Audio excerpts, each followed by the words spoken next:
The UFC is headed back to Miami, Florida. UFC 314 going down on Saturday. I've been to the last two Miami cards. UFC 287, Adesanya versus Pereira. Bang! Down goes Pereira. I was on Adesanya in that one. And last year, Chito Vera versus Sean O'Malley. Sean O'Malley, absolute masterclass. We also had Dustin Poirier getting a big knockout over Benoit Saint-Denis. These cards never fail us. They just never do. They're always great cards in Miami. The vibes are good. They usually like to stack it up. This year, we got a featherweight title. We got Volkanovski versus Diego Lopes. Undisputed. Ilia Topuria is gone. And we got a 5-round co-main event. Michael Chandler versus Paddy Pimblett. Overall, the card is stacked up, boys. We lost Carlos Prates, which does suck. But either way, we still got 5 great fights on the main card. Some really solid prelims. Dan Ige, Sean Woodson, that's a great fight. Really excited to break down this card with you. We got the early picks here. So if you're new to the channel, what I do is I'll give you my early picks on a Sunday when I record it. I just look at the fights. I haven't done any tape study. I do the tape study Sunday night, Monday, Tuesday, and then I give you my official picks after all the tape study is done. The due diligence is all done. Check out the Instagrams, all that. And that's when I give you my official picks, gun to your head type of stuff on Wednesday. But this early picks video is for you guys to kind of see where my head is at because I get many comments on Saturday night, Sunday. What do I think about this fight? So this is the video for it. But before we get into UFC 314, as always, we got to recap how last night went at UFC Vegas 105. On the straight bets and the parlays, we went up 1.34 units. Overall, not terrible. I mean, we chased some big plus money props, which obviously did not cash. We did hit Reese McKee on the money line there as a nice dog price. The under 2.5s right there both hit. And if you actually go through and you do the math here, you're going to realize that I'm positive 2.34 units because I don't know how it happened. But on my spreadsheet, I keep a spreadsheet of my bets. And then I'll put the graphic together just so it's a little bit easier for you guys to read. And I left out the under 2.5 in the Brito versus Sabatini fight. Complete mistake on my part. But ultimately, it worked out because the under 2.5 would not have hit, and it did not hit for me. So I lost out. But you guys didn't. If you tailed the plays on the Home of Fight Picks Premium membership, the under 2.5 was not on the graphic. So you saved yourself some money there, but ultimately I lost. So positive 1.34 units on the straight bets and the parlays there. The DFS plays were positive 2 units. We went 2 and 2 on the slips, which means it's a 2-unit profit because we profit 2 units on each slip. And overall, I think we could have been better. We could have been better because Lerone Murphy, 5 rounds, he landed, 84 significant strikes. I really thought if it went 5 rounds that he would get 100 plus. But he did not really push much of a pace. That would have been nice there to get us up to 5 units. But either way, positive on the night for the DFS. And on the night, that means we're positive 3.34 units in net profit for UFC Vegas 105. Moves our total up to 30.87 units on UFC bets in 2025. We're consistently stacking the W's, and we're on a 5-week winning streak. Here's the last 5 weeks, all profitable. 2 big ones there. If I'm profiting 8 or 9 units on a card, that means it was really good because I'm a guy that I do about 1 unit per bet, and then my props are usually 0.2 units around there. So I'm not a guy that throws out a ton of units per card. I'm usually around 10 to 15 units out in total. So if I'm profiting 8 or 9 units, those are really good cards. 3 units is still a good card. It's over 25% ROI. If you want all my bets this week, jump in the Home of Fight Picks Premium membership. Use code HeyJive. Get you a free trial for 5 days, and you can get all my bets this week. We also got PFL this week. We took a loss on PFL last week, but I feel good about this card. We got some women's MMA, so we'll talk about that later. Maybe in another video. We'll see. But PFL this week, and we got UFC 314. So it's a big week for UFC bets. Jump in the Home of Fight Picks Premium membership. Link down in the description below. Code HeyJive gets you a 5-day free trial. Let's get into this card. First fight of the night, supposedly, we got some women's MMA. Nora Cornolle taking on Haley Cowan. I don't know where Haley Cowan has been, but she has 1 fight in the UFC. It was a loss. It was a close loss, And I wasn't very impressed. I wasn't impressed with her on the Dana White Contender Series, but this is a division that needs bodies. Let's just say it that way. And Haley Cowan got her ticket into the UFC, and she took a loss. So she's 0-1. Nora Cornolle, on the other hand, kind of overperformed in her first 2 fights. And she took on Jacqueline Cavalcanti her last fight. Actually went to a split decision, which was interesting. But she took her first loss in the UFC. Nora Cornolle, I think, is a solid striker who is kind of a little bit awkward. Like, at times, she looks like DDP out there, where it doesn't look like it should work, but she makes it work. Her offensive wrestling is decent. Defensive wrestling, not great. She's great in the clinch. She's kind of just a strong body in there that likes to use her physicality against her opponent. But on the feet, she's very hittable. And in this fight, I think Haley Cowan's going to need some offensive wrestling, because I don't know that Haley Cowan has the striking to deal with Nora Cornolle. And I say that with some hesitancy because Cornolle's not like some amazing striker. She's just effective with her style, and she can hurt girls. And I don't think Haley Cowan is going to go out there and hurt Nora Cornolle. So if she can't make Cornolle respect her on the feet, then Cornolle can probably snowball some momentum and start to piece her up a little bit. But Haley Cowan's probably likely to look towards some wrestling in this one, and that'll make it a little bit close. So I think the fight will probably go to a decision. I think it'll be somewhat competitive, but I think Cornolle will be the one landing more damage, the bigger shots. And if she does get taken down, she can get back up. She's still fairly effective off her back, creating damage, which is stupid to say, but it is true, because against Jocelyn Edwards, she got taken out 5 times. But Jocelyn didn't really do much with the takedowns, and Cornolle was the one, looking to get the damage going, and she got that decision. So I guess it kind of matters. I mean, last night, Torres, Finney, Valentine kind of thing. But I think Nora Cornolle gets this one done. I'm going to take her. More UFC experience, better, more effective. I don't want to say better striker because their striking kind of looked gross at times, but more effective striking, more effective at creating damage, and I think she gets it done. Give me Nora Cornolle for the early pick. Tresean Gore, Marco Tulio. Interesting one here. I think it'll tell us a lot where Marco Tulio is, because Tresean Gore is not the best fighter, but he has potential. Like, he has some intangibles physically that can give his opponent some problems. I mean, he's coming off a win, round 1 sub, guillotine against, what's his name? I'm forgetting his name. Another Brazilian dude, Mackenzie Dern's boyfriend or ex-boyfriend. I don't know. Complete bum. He shot a takedown right into a guillotine, where Tresean Gore loves to pull that high guillotine, and he tapped. And the guy's supposed to be a black belt. Unbelievable stuff that actually happened. But Tresean Gore, I guess, if Marco Tulio is going to be looking to take him down, he's got to watch out for that guillotine, because that's kind of his takedown defense. On the feet, Tresean got some really hard leg kicks. His hands are a little bit awkward, but they hold some power in them. Marco Tulio, on the other hand, I think is the cleaner striker. I think he's a solid grappler on the ground.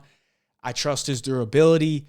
But if he allows Tresean into this fight, then things could get interesting. Or even if Tresean just catches him with one. I think Marco Tulio is the way better fighter here, but I still have my doubts as far as what he'll be in the UFC. I don't think he's going to be a top 15 guy, but I think he's a guy that can beat these lower level guys who, just be honest, like, I don't really see Tresean Gore going anywhere in the UFC, and I think Marco Tulio has a brighter future. He is a big favorite here, which is a little bit, I would say, I would tell you to be cautious with a minus 355 line on a guy that, his only UFC win is Ihor Potieria. He looked great doing it, but it's his only UFC win. Tresean Gore has had some solid opponents for only having 7 professional fights, so more high-level experience, I would say, for Tresean Gore, but you also just can't trust Tresean Gore. So Marco Tulio is going to be the early pick this week. I think he'll probably get it done either by late finish or a decision. Tresean's pretty tough. Sumudaerji taking on Mitch Raposo. I looked at this one. I saw the names, and I was like, come on, man. Sumudaerji should absolutely piece this guy up. Okay, Mitch Raposo, I don't think is very good at all. I think he got an easy way into the UFC where I think it was a short notice step up against Andre Lima. Andre Lima pretty much picked him apart. Don't know how you could give him 2 out of the 3 rounds. One of the judges had it 29-28 for Raposo. Unbelievable stuff. Can't believe that happened. But either way, Raposo on the feet, decent boxer. He's tough, but he doesn't really do much in there, man. Like, if Mitch Raposo is going to win this fight, he's got to come in here and just grapple against Sumudaerji. Because Sumudaerji is huge for the weight class. He's long and a really solid striker from the outside. And Sumudaerji should be able to just put the pace on Mitch Raposo with the striking. Jabs, kicks, keep him at distance, big cage. He should be able to beat Mitch Raposo easily here. But there is always that thing. He's on a 3-fight losing streak, and his ground game is abysmal. I do think he's made some improvements, but the improvements that we saw was against Charles Johnson. And Charles Johnson's not really the best offensive grappler, and he's not really the greatest jiu-jitsu player. Like before that, Tim Elliott took him down and submitted him in round 1, I think it was, and he got submitted by Matt Schnell after absolutely piecing him up. I guess if you can't knock out Matt Schnell, now that I'm thinking about it, Sumudaerji's hands might not be that powerful, but I do think he has really solid volume and really solid striking overall to where he's just going to out-volume Mitch Raposo and probably win a decision or get a late-round finish. So Sumudaerji is the early pick for me, just not high on Mitch Raposo. I guess if he gets some grappling going, we'll see. But we're also talking about a guy that got submitted by Jake Hadley. And everyone says that I look like Jake Hadley, especially when I have my clean buzz cut. It's a little bit long right now. Everyone says I look like Jake Hadley, which is kind of an insult, because I don't really think Jake Hadley's the greatest looking guy. So that one hurts. But Sumudaerji's the early pick. Let's move on. Cedriques Dumas taking on Michał Oleksiejczuk. I love me some Michał Oleksiejczuk. I always do, because he goes in there and he just wants war, dude. He just wants war. He don't care if he loses. He's just going to march you down, wing big bombs with his left hand, and he wants to take you out in round 1. And even in his last fight against Shara Magomedov, I applaud him, dude. I applaud him because he was always moving forward, and he was taking some big shots from Shara, didn't give a fuck, even mixed in some wrestling against Shara. I just love his mentality. Like, he goes in there and doesn't, just no fucks given. I'm going to walk you down. Anything you throw at me, I'm going to throw at you twice as hard. But he does lose a lot of fights. You gotta say that. He loses a lot of fights because he's not the most skilled guy. And with that type of game plan, he's very hittable. And sometimes when you're going against a better fighter, it just doesn't work out. Cedriques Dumas, on the other hand, I still don't think this guy is very good, but he does have some good athleticism. He's got a long frame, got long arms, and he could pose some problems for Oleksiejczuk from the outside. But I do expect Oleksiejczuk to continue to just march him down, and I don't think Cedriques likes that type of pressure.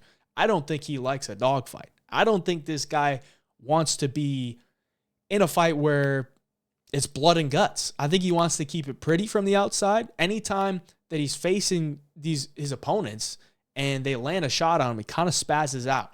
And his wins in the UFC are so bad. So bad. We're talking about Abu Azaitar. Cody Brundage. I love me some Cody Brundage. But Cody Brundage in that fight did nothing other than try to pull guillotine and lay on his back. And his last win, not impressive either. Dennis Tululin, come on.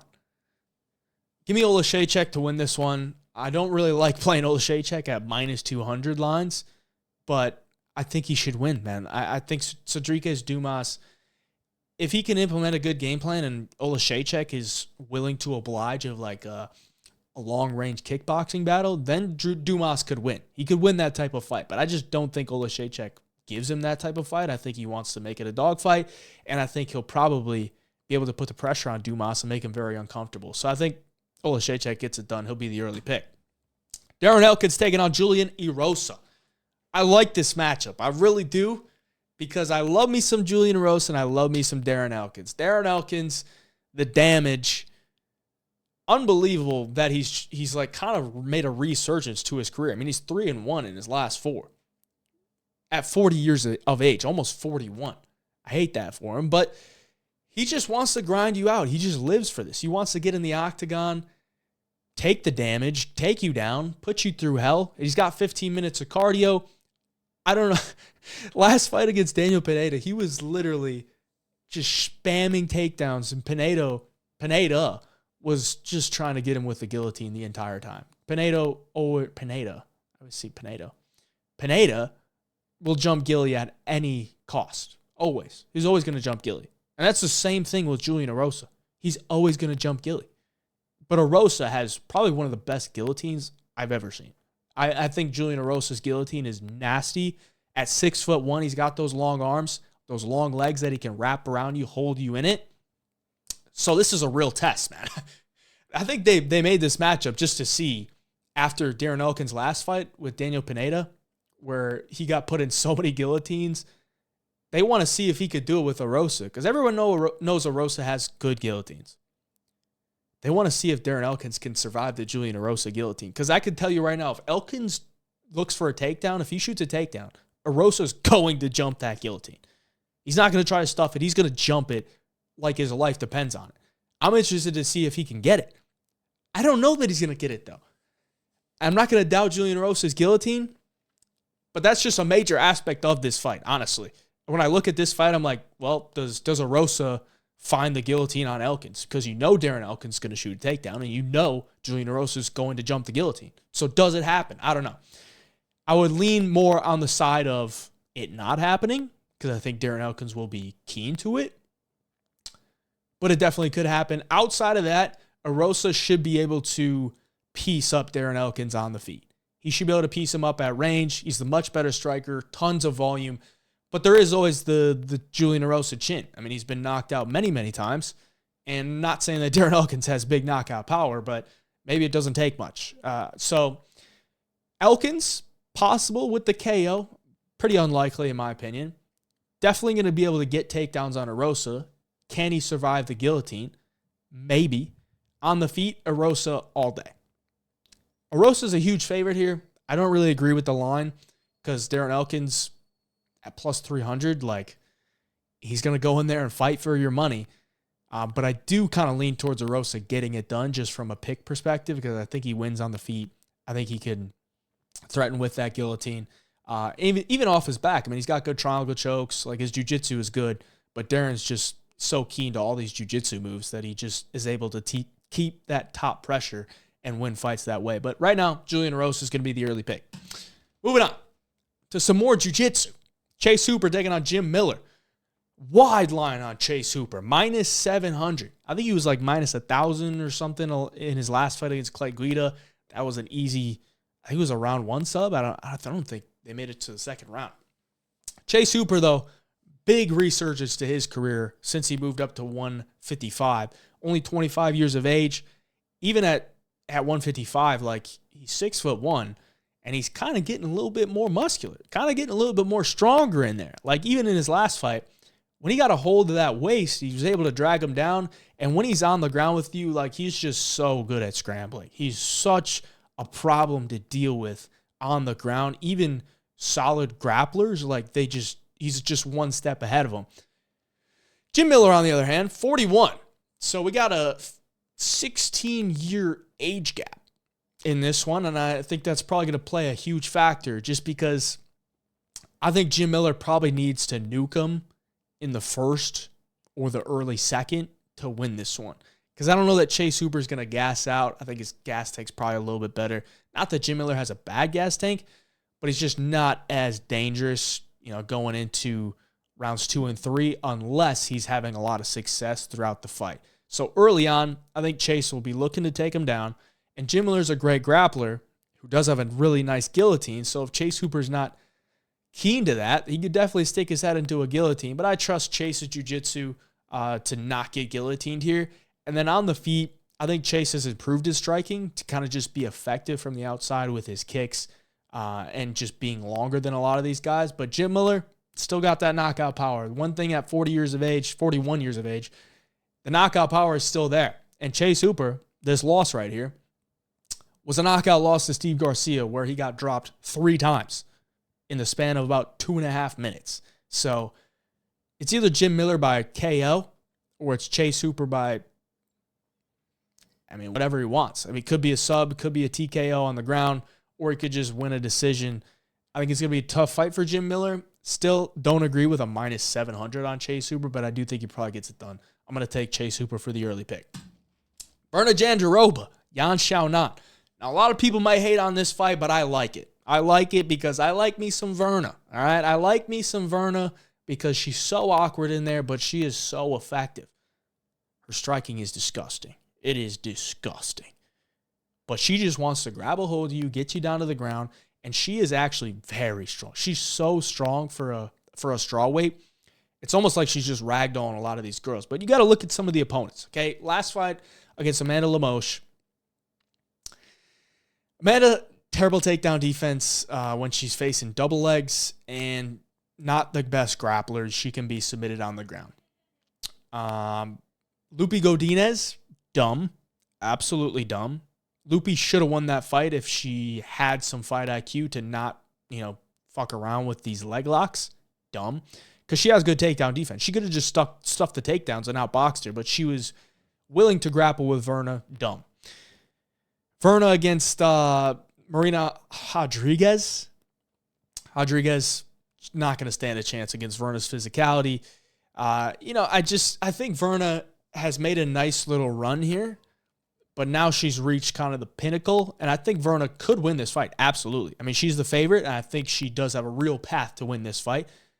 But I kind of think Xionan has shored up some of that takedown defense. I think she's really improved her ability to stick and move and just be effective while on the move. I think Verna might have some trouble corralling her and grabbing a hold of her to get her down. And Xionan's takedown defense up against the cage, really solid. That's usually where Verna likes to cook. So I'm kind of leaning towards Xionan here as the underdog. It's kind of wild for me to say because I love me some Verna, but I like Xionan's last performance against Tabitha Ricci. I know a lot of people are going to be like, Tabitha Ricci, terrible. But Tabitha is kind of a girl that likes to push a pace and have a lot of forward pressure. And Jan was just able to negate that based on picking her apart from a range where Tabitha couldn't reach her. And I think could happen here against Verna. Unless Verna just sprints across the cage and double legs her, I think Xionan will probably be able to stuff most of the takedowns. If she does get taken down, just stay safe, make it to the next round, and just win the fight from the outside with your striking. You're fast, you're quick, you have really solid boxing. Hit your shots and get out of there. I'll take Xionan for the early pick, but definitely one I want to look at a little bit more, see how Jan is defending these takedowns, see how Verna is finding her entries. One I want to look at more, but right now, Xionan's the early pick. Great prelim here. We got Dan Ige versus Sean Woodson. I can't wait to watch this one because I just know it's Sean Woodson by decision or it's Dan Ige versus by KO. That's it. Sean Woodson maybe could find a KO on Dan Ige, but I don't really see it. I mean, he got a nice knockout last time against Fernando Padilla. I was there in attendance. It was brutal. He put the work on Fernando Padilla. But that's Fernando Padilla, who kind of fights with his chin up.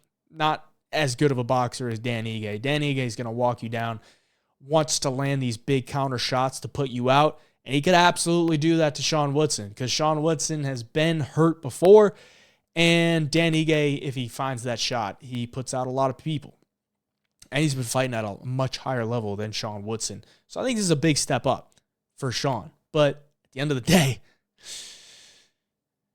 he's a lot taller, a lot longer, still a very good boxer. Sean is a really solid boxer and really solid from moving off his back foot and being effective. And I think that's probably what happens here. Like I said, it's probably Sean Woodson by decision or it's Dan Ige by knockout. And if I was going to say which one is more likely, it's probably Sean Woodson by decision from staying to the outside, using his jab and his footwork to pick apart Dan Ige from range. And I think Dan Ige is going to have a tough time finding that shot, and I think he's going to have a tough time winning minutes. So I'll take Sean Woodson for the early pick. Definitely one I want to look at a little bit more. But right now, I think Sean Woodson should be able to stay to the outside and win the fight that way. All right, before we get into the main card, once again, if you want all my bets, jump in the Home of Fight Picks Premium membership. Link down in the description below. Use code HeyJob to get you a 5-day free trial. We're positive over 30 units in 2025 on UFC. Last year was up over 100 units, and in 2023, it's positive almost 45. So we're on a nice run to start the year throughout the first, 3 months.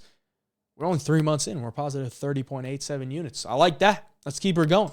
If you need a sports book, jump on Wager Attack. It's available in all 50 states. You get a 200% free play bonus when you deposit. So if you deposit $100, you're going to get $200 in free play, which means it's basically just bonus credit. You can use it, and once you use it, it'll get added to your available balance.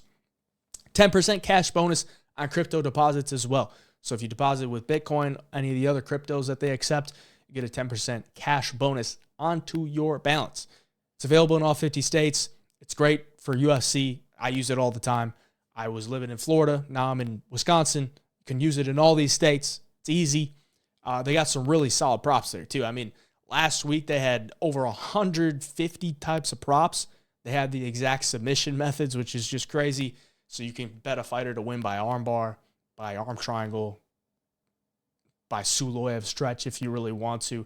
A lot of options there. So if you need a sports book or if you just want another one to add to your arsenal, link down in the description below, Wager Attack. It's available in all 50 states. Get that free play bonus. Let's get into the main card. Nikita Krylov taking on Dominic Reyes. It's a weird one for me because I'd look at it and I'm like, Krylov should be able to beat Dominic Reyes. But he's been off for a while. And when I say a while, it's been a while. Okay, it's been almost 2 years. I like Krylov. I think Krylov is a really underrated fighter. I mean, he went to a 29-28 with Magomed Ankalaev. Krylov's got some power in his hands, really solid wrestling, solid jiu-jitsu from the top. His last two losses are Ankalaev and Paul Craig. He had Paul Craig knocked out. I always remember that fight card in particular because it was like one of my favorite fight nights of all time. The UFC London card with Aspinall versus Volkov, because it was just a great card overall. And I bet on Paul Craig, and I was like, that was the easiest, or I would say those are the luckiest bet I've ever made, or at least cashed. You know, Nikita Krylov had this guy knocked out. He woke him back up and got put in a triangle choke. So that was a loss there. But since then, he's on 3 wins in a row. Dominic Reyes, since coming back after brutal knockout to Ryan Spann, win over Dustin Jacoby, round 1 knockout, and a round 2 knockout over Anthony Smith. How much stock can I put into that? I don't know. I really don't know, because his skill set is still top 5 material. But are we giving him the credit of beating Dustin Jacoby and Anthony Smith and saying he's back? I don't know. I still don't know where his chin is at, which is something that Nikita Krylov could definitely expose. His defensive wrestling has always been really solid, but has he faced a wrestler like Nikita Krylov? I would probably say no. I mean, John Jones did not look good against Dominic Reyes, and his wrestling didn't really look all that good. And John had a lot of problems when he couldn't get those takedowns. So if Nikita Krylov can't get those takedowns, then Dominic Reyes is probably the better striker. But does he have a chin? That's the question. Right now, I'm leaning towards Krylov. I don't like that he's been off for 2 years, so it's a very, I don't want to say, not confident early pick, but I'm just leaning towards Krylov because I think his wrestling is going to play a factor. I think he's got power in his hands, and I think his striking is solid overall as well. So I'm going to lean towards Krylov, but Reyes' potential to win, it's definitely there. Yair Rodriguez taking on Patricio Pitbull. So Patricio, UFC debut, longtime Bellator veteran. He was a champ in 2 weight classes. He went to be a champ in 3 weight classes and lost to Sergio Pettis. And after he lost that one, I think he took like a short notice fight in Ryzen, or he fought in Ryzen. He got KO'd in the first round. Not a good look. And then he picked up a win, and then the Bellator PFL kind of went to shit. And now Pitbull is in the UFC. He has a huge resume as far as, high-level experience in Bellator. And we've seen this before where Bellator guys come over and they have success, especially in their UFC debut.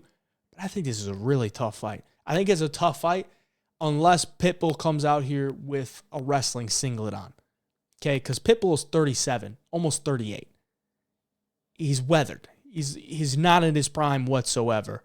And I know the Brazilians, they tend to be more effective into their late 30s than some other countries. But, Pitbull he's 1-2 in his last 3. Sergio Pettis pretty much 50-45'd him at a very small weight class. I mean, just for the fact that Pitbull could make that weight tells you he's not the biggest 145er. He's 5'6". He's 5 inches smaller than Yair. 5.5-inch reach disadvantage? On the feet, I think Yair pieces him up. But can Pitbull get the takedowns? That's something that I want to watch on film, see how his grappling looks.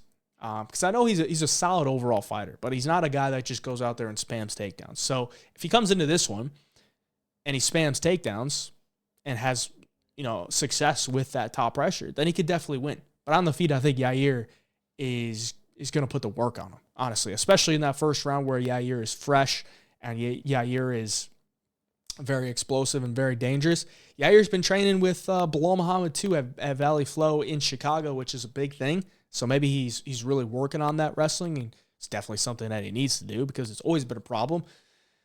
And the fact that he had Brian Ortega 10-8'd in the first and then got subbed 2 rounds later tells you everything you need to know. But Yair is going to be the early pick for me. I just think he's better. I think he's a way better striker. And if he has shored up some of that takedown defense, some of that ground game, training with Bilal in Chicago at Valley Flow, then I think he wins. But Pitbull, I like him. He's had a great career, but he's almost 38, So I'll take Yair for the early pick.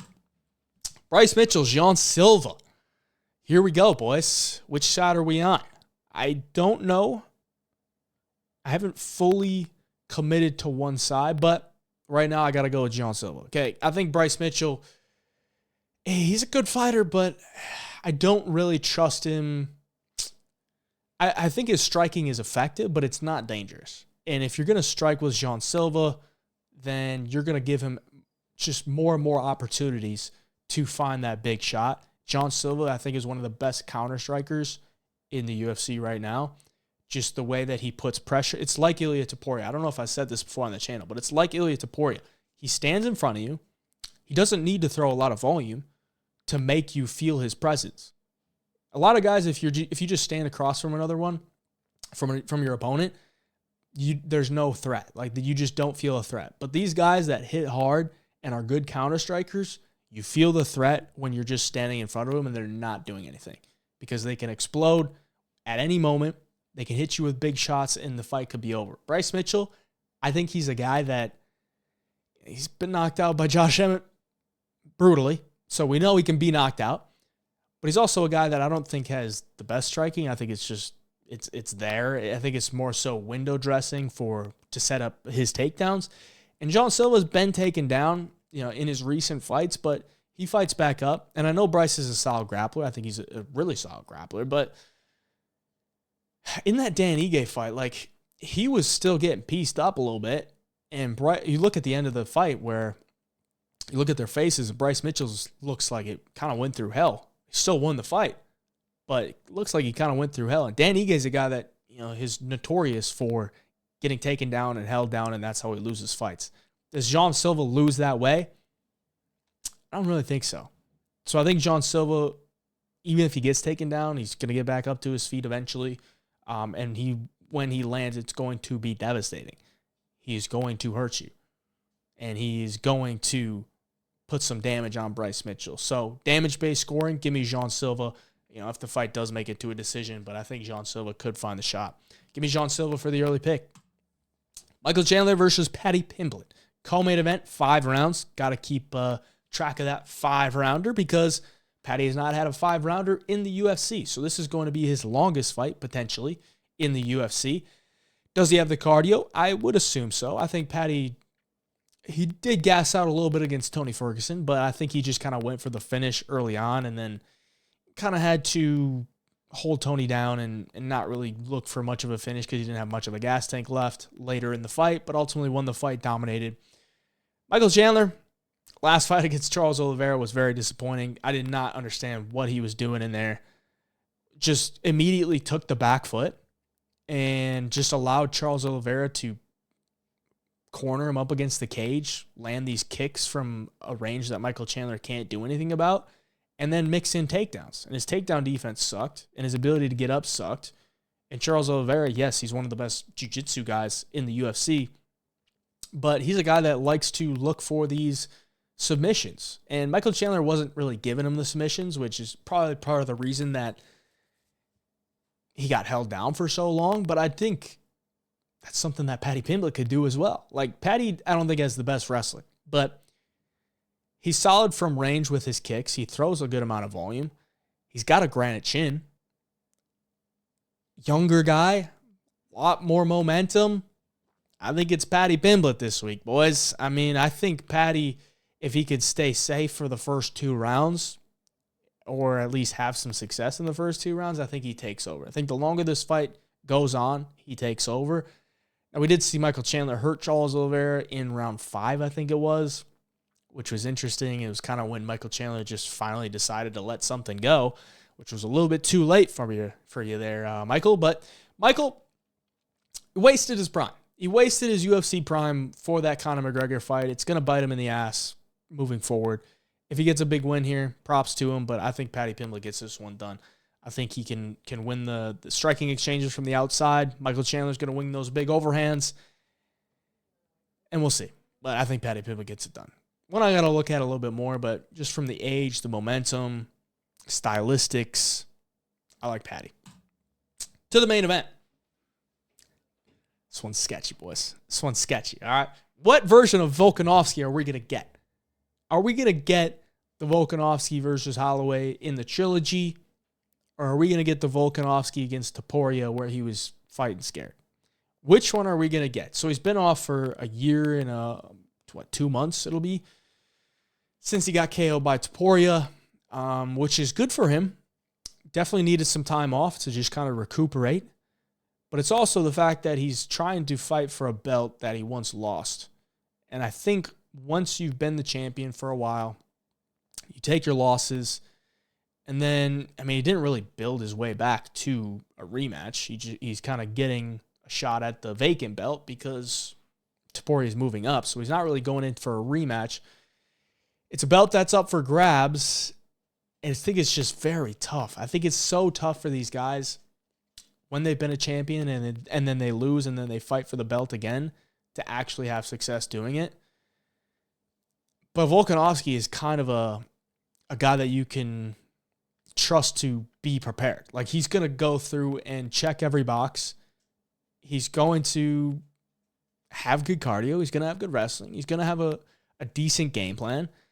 So you could trust Volkanovski as far as, going in there and want it, not just for a paycheck. Like, Volk's not just going in there for a paycheck is kind of what I'm trying to say. Diego Lopes, on the other hand, absolute rocket ship to the top. Okay, because this guy hasn't been in the UFC that long. He lost his UFC debut, 5 wins in a row. Here he is fighting for a title. He's dangerous in round 1, dangerous in round 2. I thought he looked solid in round 3 against Brian Ortega after not looking good in round 3 against Dan Ige. But 5 rounds, how does he look? There are some holes in Diego's game, which you can see before he got to the UFC, and I guess you could see in his UFC debut.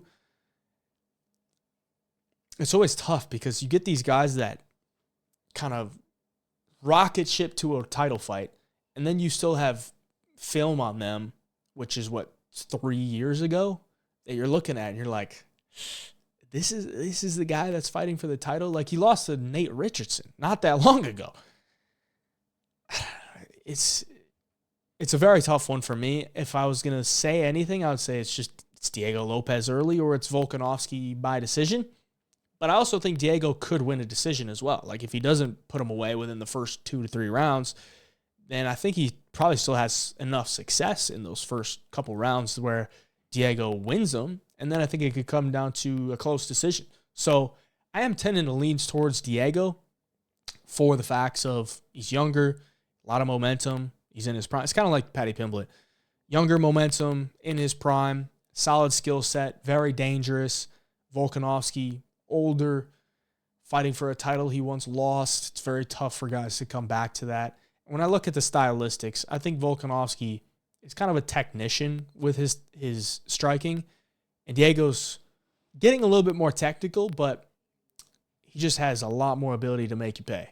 A lot more ability to make you pay on the feet, and when you're on the ground, he's dangerous with the submissions. Now, I once said Volkanovski is unsubmittable, and I still stand by that. So I don't know that Diego Lopes is going to submit Volkanovski unless Volkanovski is just kind of, checked out and he gets put in some choke where he's like, I would get out of this choke if it was Brian Ortega back in 2021.